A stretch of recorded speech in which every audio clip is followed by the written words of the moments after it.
नमस्कार दोस्तों, स्वागत है आपका अपने चैनल एटेक स्टडी में। और आज हम पढ़ने वाले क्या हैं, तो आज हम बनाएंगे प्रयोगशाला विधि। ठीक है, डाई एथिल ईथर। ठीक है, क्या पढ़ने वाले हैं? डाई एथिल ईथर बनाने की प्रयोगशाला विधि। यहाँ पर लिख देते हैं प्रयोगशाला विधि। प्रयोगशाला विधि। देखिए आज हम क्या पढ़ने वाले हैं, डाई एथिल ईथर बनाने की प्रयोगशाला विधि। सबसे पहले एक चीज समझे, पहले तो हम चित्र को समझ लेते हैं, उसके बाद से इसके आगे हम समझेंगे। तो देखिए चित्र में क्या दिया है उस बात को आप समझिए पहले। ठीक है, तो चित्र में दिया है यह एक गोल पेदी वाला फ्लक्स है और यहां से लिया गया हमारा बालू उष्मक। यहां से क्या लिया गया है? बालू उष्मक लिया गया है और यह कॉन्सेंट्रेशन यानी कि सांद्र H2SO4 इस पेदी वाले फ्लक्स में डाल दिया गया है। और एथिल एल्कोहल, यह जो है एथिल एल्कोहल है, इसको डाल दिया गया है। और डालने के बाद जब नीचे से इसे हीट किया जा रहा है, कितने टेम्परेचर पे? 140 डिग्री सेल्सियस के।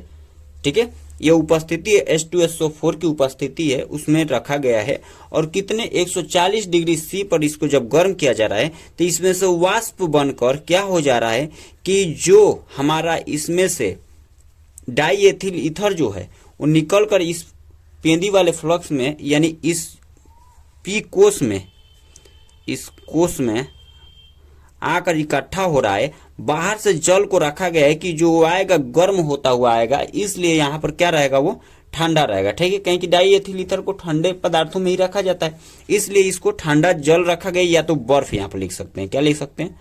बर्फ। ठीक है, यह क्या है? हमारा संधारित्र है। संधारित्र जो ठंडा करता है, क्या करता है? जो इसमें से डाई एथिल ईथर बनेगा तो इसमें से ठंडा होते हुए कहाँ चला आएगा? इस वाले कोष में। यहां पर आकर डाई एथिल ईथर हमारा प्राप्त हो जाएगा, C2H5O C2H5। यह बन गया हमारा डाई एथिल ईथर। आई बातें समझ में? तो देखिए पहले तो हम इसके रिएक्शन को समझेंगे, उसके बाद इसके क्रिया विधि को समझते हैं। सबसे पहले देखिए रिएक्शन, नीचे देखिए हम लिखे हैं थोड़ा बहुत। यहां पर दिया है C2H5 C2H5। यह क्या है? एथिल एल्कोहल है। देखिए यहां पर लिखे हैं C2H5, तो यह क्या है? Ethyl alcohol. Ethyl alcohol. इस एथिल एल्कोहल को क्या किया जा रहा है? कॉन्सेंट्रेशन H2SO4 यानी सांद्र H2SO4 की उपस्थिति में 140 डिग्री सी पर जब गर्म किया जा रहा है तो क्या हो रहा है इसको समझिए। तो यहां पर देखिए, यहां पर OH दिख रहा है, यहां से OH और यहां से H क्या हो जाएगा? निकल जाएगा। तो क्या निकल जाएगा? H2O।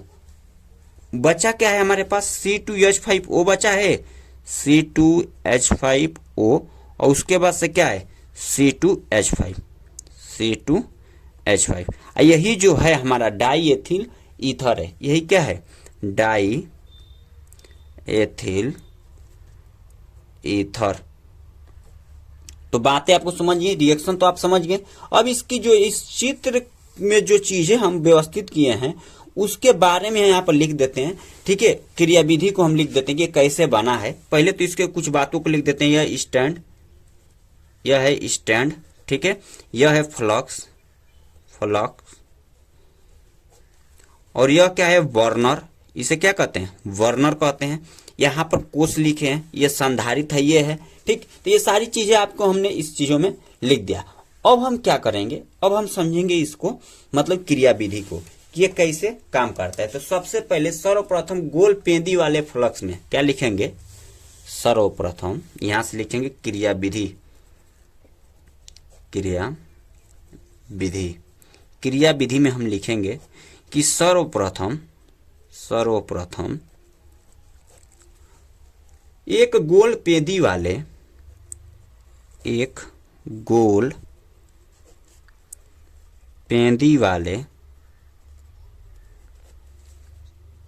फ्लक्स में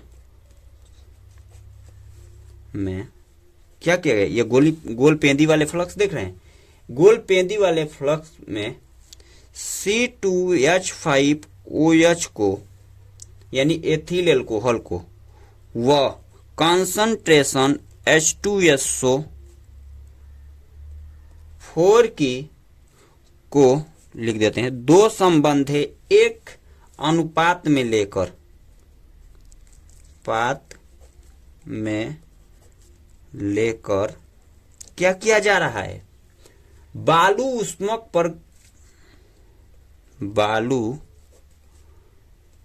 उष्मक पर 140 डिग्री सी, देखिए यहाँ पे 140 डिग्री सी रखे हुए हैं, यहाँ पर आप रिएक्शन में भी देख सकते हैं 140 डिग्री सी, 140 डिग्री सी पर गर्म करते हैं जिससे डाई एथिल ईथर की, जिससे डाई एथिल ईथर की वाष्प मिलती है, जिसे जल संघनित द्वारा द्रवित करके, जिसे जल संघनित द्वारा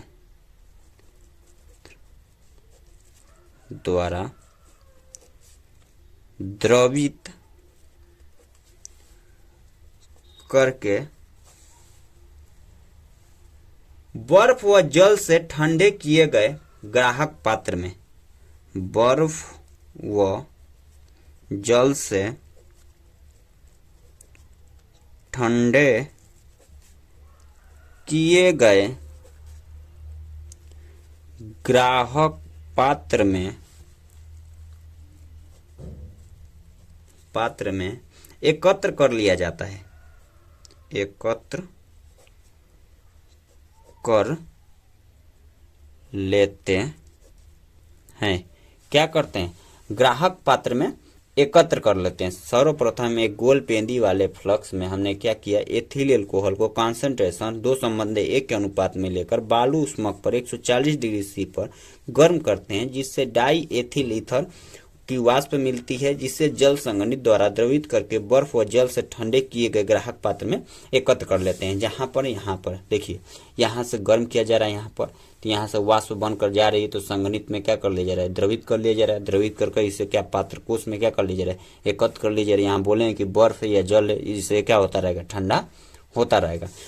अब इसके बारे में हम समझेंगे, इसके थोड़े से भौतिक गुणों के बारे में हम समझ लेते हैं कि इसके भौतिक गुण क्या है, उसके बाद रासायनिक गुणों के बारे में समझ लेते हैं। चलो भौतिक गुण के बारे में समझ लेते हैं कि भौतिक गुण, ठीक है। डाई एथिल ईथर की भौतिक गुण तो कैसा होता है, यह रंगहीन होता है। दूसरा क्या है, ज्वलनशील होता है, शील होता है। तीसरा कैसा होता है, तो वाष्पशील होता है, वाष्पशील होता है। चौथा कैसा होता है, विशिष्ट गंध वाला यौगिक है, विशिष्ट गंध वाला यौगिक है, ठीक है।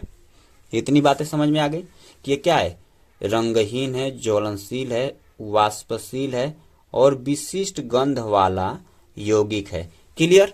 तो इतनी बातें आपको समझ में आ गई। अब हम थोड़ा आगे समझते हैं इसके किसके बारे में, तो इसके उपयोग के बारे में हम समझ लेते हैं, ठीक है। और चैप्टर को चलो रासायनिक गुण समझ लेते हैं। पहला एक इसके रासायनिक गुण समझ लेते हैं, रासायनिक गुण, ठीक है। तो रासायनिक गुण क्या है इसका, ठीक है। तो इसको ध्यान दीजिएगा। रासायनिक गुण हम करा देते हैं Cl2 से क्रिया, Cl2 से क्रिया। तो Cl2 से जब क्रिया करेंगे तो क्या होता है, तो देखिए यहां पर हम एथिल अल्कोहल ले लेते हैं और Cl2 से हम क्रिया कर देते हैं, ठीक है। किससे क्रिया कर देते हैं, Cl2 से। तो यहाँ पर C2H5O, C2H5, इस पर क्रिया कर देंगे हम 10Cl2 से। अब जब इससे Cl2 से क्रिया करेंगे किसके, हैवी बेब्स, ठीक है। यानी तो यहाँ से क्या होगा, देखिए 10 दूना 20 है, यहाँ से क्या 5/10 हाइड्रोजन है, तो यहाँ से 10 हाइड्रोजन और 10 Cl यहाँ से निकाल देंगे। 10 दूना 20 है तो यहाँ से 10 Cl निकल गया, तो HCl तो निकल गया हमारे पास। लेकिन बचा क्या है हमारे पास, तो 5 Cl बचा है या 5 10 Cl बचा है। तो यहाँ पर C2Cl5 और यहाँ पर क्या O C2Cl5 रख सकते हैं, इतना तो कर ही सकते हैं, तो इसका जो नाम होगा, इसका नाम होगा ली डे का 10 कितने हैं, 10 क्लोरो है ना, तो लिखेंगे डे का, क्या लिखेंगे, डे का chloro die ethyl ether, die ethyl ether, यह लिख देंगे Deka chloro die ethyl ether. अब इसके हम थोड़ा उपयोग को समझ लेते हैं, ठीक है, किसको समझ लेते हैं, इसके उपयोग को। तो इसका उपयोग किया जाता है कहां पर, तो निश्चेतक के रूप में, उपयोग यहां पर लिख देते हैं, उपयोग निश्चेतक के रूप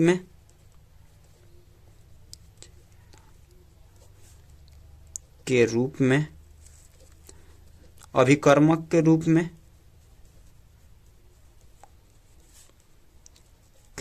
में, और एक और लिख देते हैं सुगंधित पदार्थ, औषधि या सुगंधित पदार्थ बनाने में, औषधि या सुगंधित